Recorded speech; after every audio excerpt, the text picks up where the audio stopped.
આ દુનિયાના જેટલા કંઈ દુઃખ માત્ર છે, આપણે જો બે શબ્દોમાં કહેવા હોય તો કાળ અને કર્મ, એમાં બધું આવી ગયું. કર્મનું દુઃખ એટલે જેને આપણે પ્રારબ્ધ કહીએ, પૂર્વજન્મમાં જે કર્યું હોય અથવા આ જન્મમાં કર્યું હોય, એ કર્મનું ફળ જે ભોગવવું પડે એને આપણે કર્મનું દુઃખ કહીએ.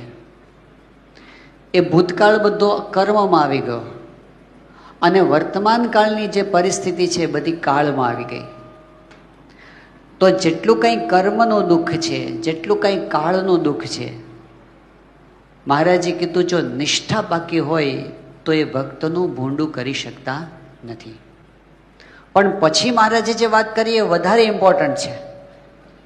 મહારાજ કહે છે કે જો એ ભક્તને નિષ્ઠામાં કંઈક કસર હોય તો ભગવાન પણ એનું રૂડું કરી શકતા નથી.